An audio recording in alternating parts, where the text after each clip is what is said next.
میرے اللہ نے جو مدد فرمائی اور نصرت فرمائی، اللہ اکبر. ہم کہتے ہیں مالک تیرا ہی شکر ہے، تیرے کرم سے ہی ممکن ہوا.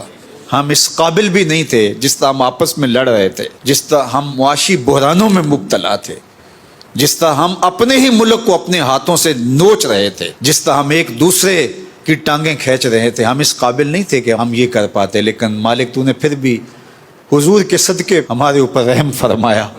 اس قوم سے تو نے کوئی کام لینا ہے، امت کے لیے کچھ کام لینا ہے، تو نے ہماری آبرو برباد نہیں ہونے دی، ہماری عزت برباد نہیں ہونے دی. اس ظالم انڈیا کے سامنے تو نے سرخرو فرمایا. شکر پر علماء نے لکھا ہے کہ احسان اور نعمت کے بدلے میں جو مدح تعریف کی جائے وہ شکر کہلاتی ہے. اور اس کی 3 قسمیں اس اعتبار سے ہیں کہ وہ قولن بھی ہوتی ہے، فعلاً بھی ہوتی ہے، اور وہ قلباً بھی ہوتی ہے. تمہارا دل بھی شکر گزار ہو، تم زبان سے بھی کہو کہ مالک تیرا شکر کہ تو نے یہ کرم کیا. وَأَمَّا بِنِعْمَتِ رَبِّكَ فَحَدِّثْ، اس کا چرچا کرو کہ مالک تیرا کرم تیرے فضل سے ہوا. اور پھر تمہارا عمل و رویہ بتائے کہ تم واقعی اس کے شکر گزار ہو، تمہارے اندر عجز پیدا ہو جائے اور تم اپنے مالک کے اور قریب ہو جاؤ. اس کے ساتھ تمہاری توقعات کا جو رشتہ ہے، توکل کا جو رشتہ ہے، وہ اور زیادہ مستحکم ہو جائے. تو ہم اس کے حضور شکر گزار ہیں، 100 بار شکر گزار ہیں، 1000 بار شکر گزار ہیں، کروڑ بار شکر گزار ہیں. لفظ ساتھ چھوڑ جائیں لیکن مالک تیرے شکر کا حق ادا نہیں ہو سکتا جو تو نے ہمارے اوپر کرم فرمایا اور ہمارے اوپر رحم کیا، اور اس امت کو آبرو سے، عزت سے جینے کا نور عطا فرمایا اور زندگی کا اجالا بخشا. اور میں اس موقع پہ بارگاہ ایزدی میں دعا گو ہوں کہ اللہ اس امت کو پھر خلافت کا نور عطا کرے اور خلیفۃ المسلمین کا روب پوری دنیا کے اوپر غالب ہو، اور کوئی کسی دنیا کے کونے کے اوپر کسی مسلمان کی طرف میلی نظر سے بھی نہ دیکھ سکے، اور اللہ اسلام کو غالب اور سر بلند کرے. اور انشاءاللہ اسلام نے سر بلند ہو کے رہنا ہے. حضور کا وہ فرمان پھر دہرا رہا ہوں. میرے حضور نے ارشاد فرمایا کہ مٹی، گارے اور پتھر کا بنا ہوا کوئی گھر، چمڑے اور اون کا بنا ہوا کوئی خیمہ باقی نہیں رہے گا جس میں اسلام کا کلمہ داخل نہیں ہوگا.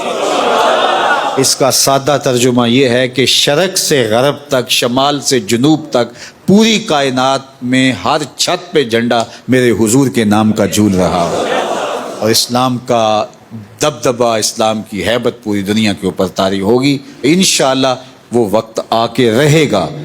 ہم ہوں گے یا نہیں ہوں گے، وہ وقت ضرور آئے گا. میں اپنی نسلوں کو وصیت کرتا ہوں کہ جب وہ وقت آئے تو آ کے ہماری قبر پہ ہمیں بتانا کہ وہ وقت آ گیا ہے، امام مہدی کا نزول ہو گیا ہے. اللہم صلی علی سیدنا و مولانا محمد معدن الجود والکرم. اللہ اٹھے ہوئے ہاتھ، پھیلی ہوئی جولیاں کبھی خالی نہ موڑنا. اللہ اس امت کو کھویا ہوا وقار دینا. اللہ ہماری دعاؤں کا بھرم رکھنا. اللہ ہم 1000 جان سے، کروڑوں دلوں سے، لاکھوں زبانوں سے تیرا شکر ادا کرتے ہیں.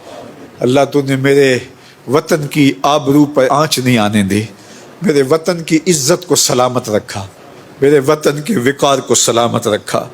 اللہ ظالم، جابر، مکار ہندوؤں سے اللہ ہمیں سرخروئی عطا فرمائی، ان پر ہمیں کامیابی نصیب فرمائی.